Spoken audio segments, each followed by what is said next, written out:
Bonsoir Laurent Banide. Bonsoir. Merci d'être venu jusqu'à nous dans les studios de Monaco Info. Vous là de retour à Monaco pour entraîner l'AS Monaco Football Féminin.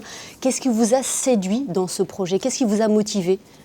Ce qui m'a motivé, c'est d'être à Monaco déjà, avec une partie de ma famille, avec une partie de mes amis. Ce qui m'a motivé, c'est le projet que m'a présenté Jérôme de Bontin. Ce qui m'a motivé, c'est le discours de Rudy Tarditi. Et voilà, cette ambition de créer, de monter un club au plus haut niveau, ça me fait beaucoup plaisir qu'on ait pensé à moi. Et cette motivation générale m'a séduit.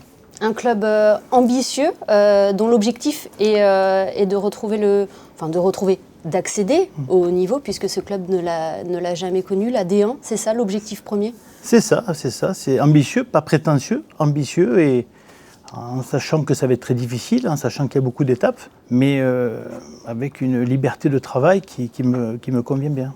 Oui, l'équipe était toute proche d'une accession en D2 la saison dernière. Est-ce que vous avez suivi son parcours? J'ai suivi un petit peu, ça s'est joué à pas grand-chose. Et voilà, c'est dommage, mais il faut passer à l'avenir et il faut se préparer pour les nouvelles échéances. Et cette année, il y aura une étape supplémentaire puisque la Fédération française de football a voté la création d'une D3, d'une division 3. C'est ça, donc il y aura un échelon supplémentaire à passer.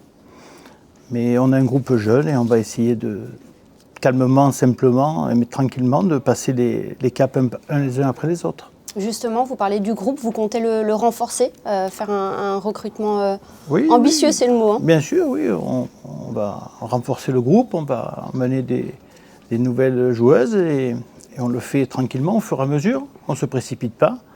Et au fur et à mesure des situations, on avancera par rapport au groupe et par rapport à la qualité. Quelle sera votre approche, Laurent Banide, vous qui avez connu jusqu'alors que des équipes masculines? Mon approche, sera la même?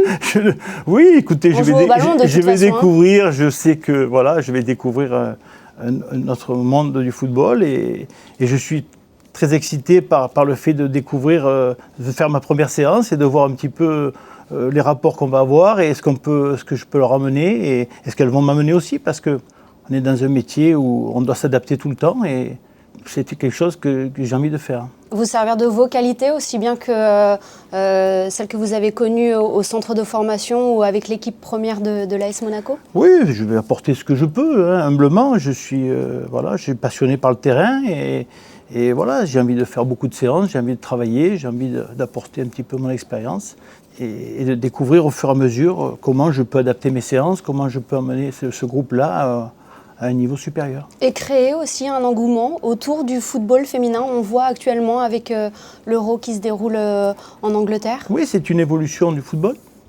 et c'est très bien comme ça et il faut qu'au fur et à mesure, on amène de plus en plus de gens qui viennent nous voir et qui sont intéressés par le football féminin. Je sais que déjà, il y a beaucoup de joueuses, de jeunes joueuses qui viennent et c'est bien comme ça et il faut que ça continue et il faut que nous, on soit un petit peu la locomotive.